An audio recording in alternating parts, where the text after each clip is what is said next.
안녕하세요. 이재문입니다. 오늘은 법무법인 신목 김혜림 대표 변호사님을 모시고 우리 수익형 부동산에 대한 어떤 법률적 문제를 한번 다뤄볼까 합니다. 변호사님, 안녕하세요. 안녕하세요. 예, 김예림 네. 변호사입니다. 잘 지내셨죠? 잘 지냈습니다. 오래간만에 이렇게 앉는 것 같아요. 오랜만에 봬요. 네. 요새 언론에서 우리 이제 뭐, 상가의 문제도 있지만 최근에는 이제 어떤 지식산업센터에 대한 논란이 엄청 많이 있는 것 같아요. 그리고 뭐 방송국에서 심층 취재도 하고 막 이러다 보니까 이 전국에 깔려 있는 이 지식산업센터를 계약한 분양을 받으신 분들의 어떤 불안 심리가 네. 엄청 이제 좀 많아지는 어떤 상황이 아닌가 이렇게 생각이 들고 있어요. 그런데다가 고금리의 어떤 지속이라든지 이런 문제로 인해서 많이 불안하실 것 같아서 이 계약과 관련해서 이제 이 법률 문제를 어떻게 우리가 한번 좀 할까 하는 어떤 그런 문제를 좀 몇 가지 짚어보자고 오늘 제가 모셨습니다. 네. 좀 부담되시는 건 아니죠? 왜냐면 아닙니다. 우리 변호사님은 저기 재건축, 재개발 쪽에 전문 변호사님으로 계셔서 오늘 이렇게 영역을 한 번 더 넓히신다 생각하고 한번 네. 이렇게 하겠습니다.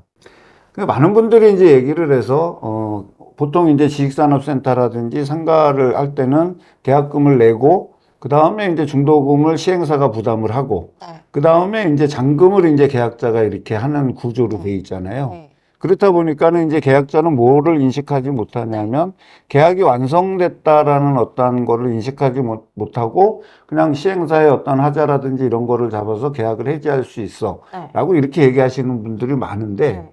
그 해지와 관련된 것들을 어떻게 좀 이렇게 간단하게 정리를 해 주신다면? 이제 계약은 원래 이행되어야 되는 게 원칙이기 예, 때문에 사실 아주 특별한 사유가 없으면은 계약 해지하는 거, 정확히 해지와 해제를 또 구분할 수는 예, 있는데, 어쨌든 간에 계약을 없던 상태로 되돌리는 거는 해제라고 하긴 예, 하거든요. 근데 이제 계약 해제는 사실 상대방한테 뭔가 이제 계약을 해제할 만한 사유가 있어야 가능한 거라서 원칙적으로는 좀 어렵다라고 보시면 예, 되고, 그리고 실제로 저도 이런 문의를 굉장히 많이 받아요. 그 예전에 이제 막 그 부동산 경기가 좋을 때는 가격이 계속 예, 올라가니까 뭐 이렇게 분양계약 해지하려는 분들 거의 예, 없으셨죠. 그러다가 요즘에 이제 그 어쨌든 간에 임차 인구하기도 좀 어렵고 부동산 시장도 좀 그 침체가 되다 보니까 분양계약 해두시고 이제 분양계약 해지할 수 있냐 물어보시는 분들도 많고, 예, 또 이제 고금리잖아요. 그러다 예, 보니까 이제 금리 부담이나 이런 음, 것들이 좀 사실상으로 좀 어려운 부분들이 있어서 이제 많이 물어보시는데, 원칙적으로 좀 어려운 경우가 많다라고 보시면 될 네, 것 같아요. 근데 이제 계약금만 지급을 하셨다. 네, 라고 하면은 이제 보통 계약금 해제라는 게 가능할 수가 있어요. 그러면은 계약금을 포기하고 이제 상대방한테 어떤 귀책 사유나 잘못이 없더라도 네, 이제 계약금을 포기한 상태에서 해제하는 게 가능하다라고 보실 수가 있는데, 이것도 뭐 이제 그 계약서에 계약금 해제가 불가하다라는 조항이 있으면은 계약금 해제가 불가하다라고 음, 보시면 되고요. 이 계약금을 또 한 번에 내시는 경우도 있지만 뭐 1차, 2차, 3차 이렇게 나누시는 경우도 네, 있거든요. 그러면 이게 계약금을 전부 다 낸 상태가 아니면 계약금 해제가 또 음, 어렵다라고 음, 보시면 되기 때문에, 예를 들어 계약금이 보통 10%에서 20% 정도 예, 정하시잖아요. 그러면은 뭐 10억짜리를 분양받았으면 한 1억 정도가 음, 되겠죠. 근데 1억 중에서 이거를 뭐 3천만 원씩 그 세 번에 나눠서 내기로 음, 했다라고 하면은 3천만 원만 낸 상태에서는 이 계약금을 포기하고 해제가 안 음. 된다는 거예요. 그래서 그럼 9천만 변호사님 원. 말씀은 3천만 원, 3천만 원, 3천만 원을 해서 3회에 걸쳐서 10%의 계약금이나 20%의 계약금을 내기로 했는데 네. 제가 6천만 원을 냈어요. 쉽게 얘기해서. 그러면 계약 해제가 안 된다 그러면은 나머지 계약 잔액을 납부해야 되는 건가요? 납부를 하고 포기하고 계약금 해제는 그러니까 가능하다라고 이제 보실 수 계약금 있어요. 단계에서 중도 해지는 불가능하다. 네, 그 이렇게 저희가 계약금을 다 받아들이면 되나요? 납입하기 전까지는 네, 예, 어렵다라고 보시면 예, 되고, 이제 계약금 단계에서는 어쨌든 간에 상대방한테 어떤 귀책 사유가 없더라도 계약금 포기하는 형태로 예, 해제가 가능하기는 한데, 중도금을 이제 조금이라도 이제 납부를 예, 하셨다라고 하면은 이제 그때부터는 상대방한테 어떤 계약을 해제할 만한 사유가 있어야만 가능하다라고 보시면 되는데요. 그 대표적으로 이제 그 계약서에 보시면은 뭐 입주 지연 같은 것들로 이제 해제를 하시는 경우가 많아요. 그래서 음, 보통 2개월이나 뭐 3개월 정도 이제 조항을 두시는데, 입주 예정일을 기재를 하시거든요. 근데 그때로부터 이제 2개월, 3개월 이렇게 지연되면은 계약 해제할 수 있다라고 예, 이제 조항이 들어있는 경우에는 그런 입주 지연을 이유로도 계약 해제하는 음, 것도 가능하고, 그리고 이제 그 뭐 계약상의 의무를 따져보면은 이게 분양을 받으시는 분들은 분양 대금을 납부하실 의무가 있는 거고, 이제 분양자는 또 이제 잔금을 납부하는 예. 기일까지 소유권 이전 등기를 넘겨주고 이제 완전한 소유권을 취득하게 예. 해줘야 될 의무가 있는 거거든요. 근데 뭐 이런 것들이 좀 이루어지기가 어려운 상황이다. 예를 들어 완공이 그 시점에 다 안 된다거나, 그리고 뭐 소유권 이전 등기 같은 것들이 근저당이 뭐 해결이 안 돼서 완전하게 넘겨줄 수 없다거나, 이렇게 됐을 때는 이제 수분양자 입장에서는 상대방이 의무를 불이행했다라는 걸 이유로 해서 계약 해제를 할 수 있죠. 예. 그래서 이렇게 특별한 사유가 없으면은 계약 해제는 원칙적으로 어렵다라고 보시면 그리고 이제 일반 시청자들 입장에서 가장 이제 혼선을 가지고 있는 게 뭐냐면, 그동안 이제 많은 분양률을 높이고 이제 회사의 어떤 완성도를 높이기 위해서 이제 시행사들이 이제 중도금을 대납해 주는 거죠. 쉽게 얘기해서 중도금 이자를 대납해 줘 갖고 이제 대출을 받아 갖고 했는데, 실제로 이제 이게 계약자들한테 돈이 전달되지 않잖아요. 그러니까 계약자들은 그냥 은행과 시행사만 왔다 갔다 하면서 이제 나중에 세금계산서를 이제 발부하거나 아니면 이제 이런 식으로 해서 이제 부가세 환급을 받고 하는 과정인데, 이렇게 됐기 때문에 계약이 완성되지 않았다라고 많이 생각들을 하고 계시거든요. 그러니까 시행사가 중도금을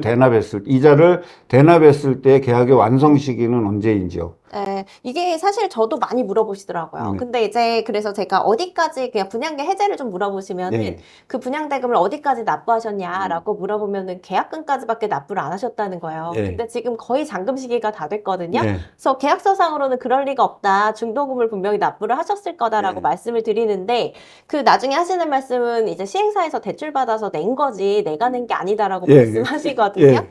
근데 대납이죠. 나를 대신해서 납부를 해주는 거예요. 어떻게 보면 혜택을 주는 거죠. 중도금을 대신 이제 그 중도금 이자 상당액을 대신 납부를 해주는 형태로 이제 혜택을 준다라고 볼 수가 있기 때문에, 이게 그 시행사에서 대출 받아서 대납을 해줬더라도 이제 내가 그 중도금을 낸 것과 같다라고 네. 보시면 되거든요.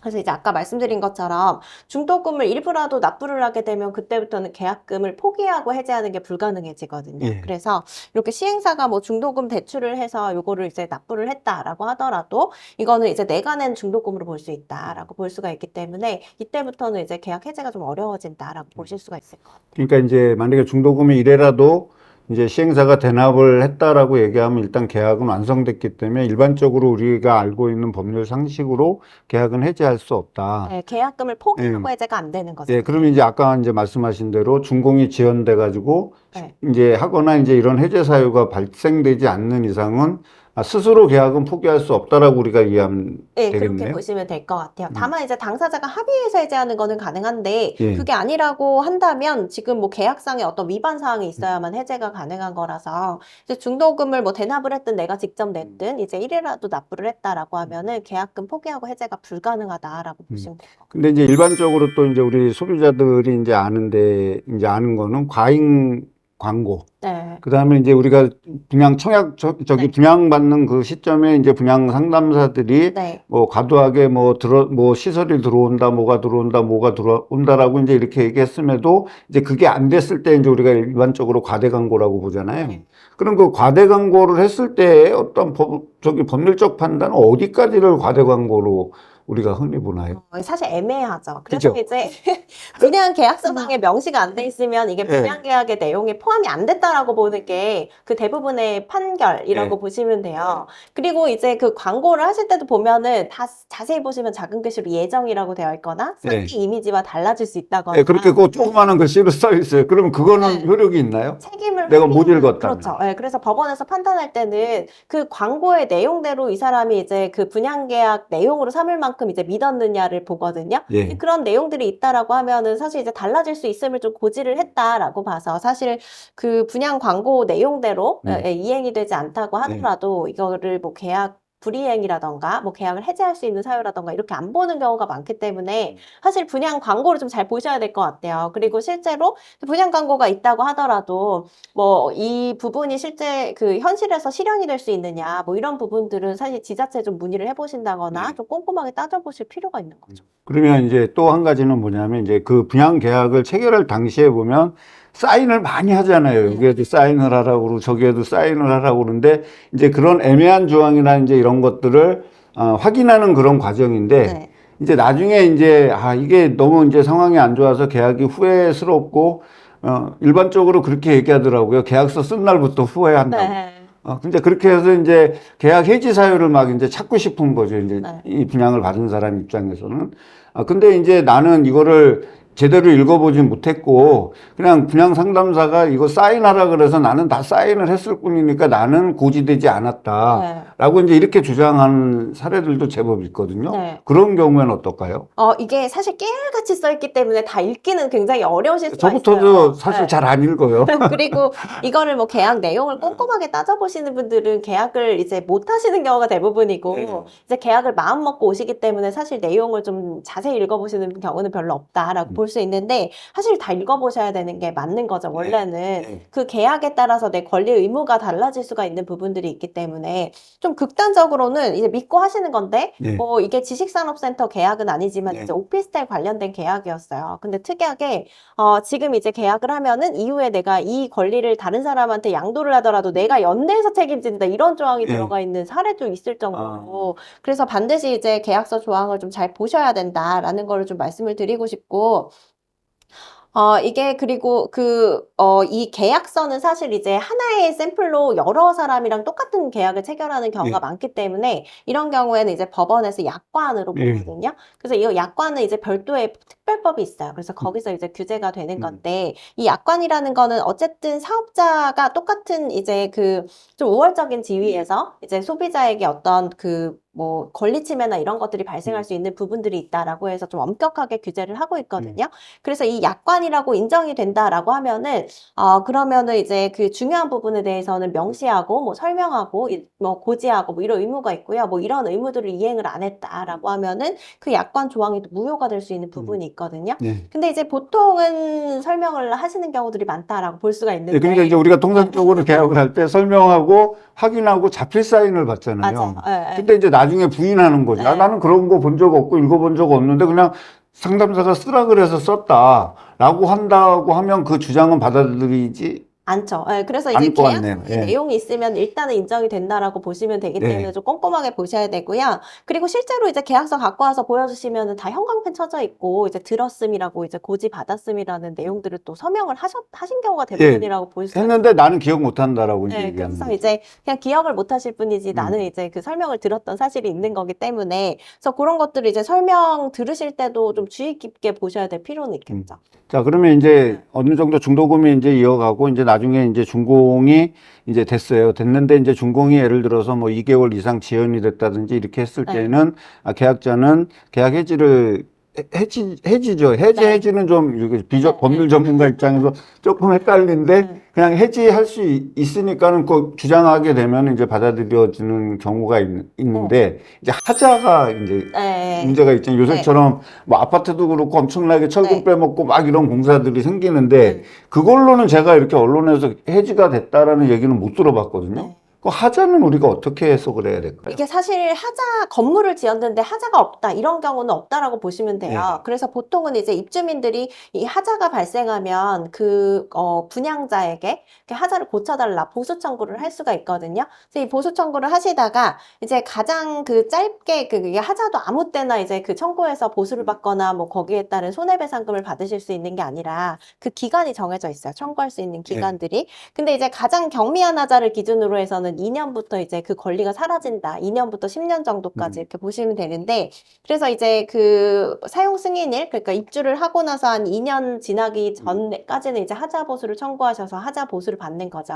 그리고 나서 이 기간이 지나기 전에 이제 하자 관련해서는 이제 보통 손해배상 청구 소송을 하셔가지고, 그래서 이제 손해배상 청구로 인해서 이제 판결 금액이 나오잖아요. 그러면 그런 것들이 이제 관리단이라던가 뭐 이렇게 보관을 하시면서 이제 하자가 발생할 때마다 직접 보수를 하는 형태다라고 보시면 되는데, 이제 그걸로 직접적인 계약 해제는 예, 그렇죠. 이게 하자가 굉장히 중대해서 내가 이 목적물을 사용 수익하는데 문제가 생긴다. 예를 들어서 이런 경우가 있었어요. 상가였는데 1층 상가예요. 근데 여기를 이제 배수 시설들이 잘못돼 있어서 비만 오면 상가 1층이 다 물이 차는 거예요. 이런 경우에는 이제 사용 수익을 할 수 없는 상태잖아요. 그래, 이런 경우에 또 계약 해제가 가능하다라고 볼 수 있겠지만, 뭐 이제 그 하자가 좀 보수될 수 있는 정도의 수준, 뭐 이런 것들은 계약 해제 사유가 되게 어렵다라고 보시면 될 것 같아요. 이게 이제 우리가 많은 이 정보의 홍수 속에서 살고 있지만 지금 오늘 변호사님 말씀드리니까 우리가 잘못 알고 있는 상식도 되게 많다라는 거죠. 그러니까 네. 상식과 법률은 틀리기 때문에 조금 의심스럽거나 계약에 문제가 있다 그랬을 때는 반드시 자문을 받거나 확인을 하는 게 우리가 좀 이렇게 현대인의 어떤 필수적인 조건이 아닐까 이런 생각이 듭니다. 네, 그래서 항상 보시면은 이게 말씀하시는 게 난 네. 사실상 이렇게 많은 피해를 입었는데 왜 이게 법적으로 청구가 안 되냐라고 많이 물어보시는데 이제 법적으로 내가 구제받을 수 있는 부분들은 굉장히 한계가 있다라고 네. 보시면 돼요. 그래서 사전에 좀 검토를 하시는 게 좋고 이게 그 사후적으로는 좀 구제받기 어려운 부분들이 있다라는 그러니까 도장 찍을 때 잘해야 네, 되겠네요. 도장 찍기 전에 모든 거를 확인하는 어떤 습관을 들이지 않으면 나중에 낭패를 볼 수 있겠다라고 네. 이제 저희가 해석하면 되겠다. 오늘 지금 이제 우리 그 워낙 유명하신 우리 변호사님 섭외하기가 되게 어려웠거든요. 근데 이제 오늘 또 이렇게 해서 아마 이렇게 수익형 부동산과 관련돼 있는 계약의 원론적인 얘기를 했고요. 다음에 이제 모셔서는 한번 이 질문을 여러 가지를 한번 받아봤습니다. 저희가. 질문을 받아본 거를 하나하나씩 제가 대신해서 질문하고 변호사님이 답변하는 그런 시간을 한 번 더 갖도록 하겠습니다. 네. 오늘 나와주셔서 고맙습니다. 감사합니다.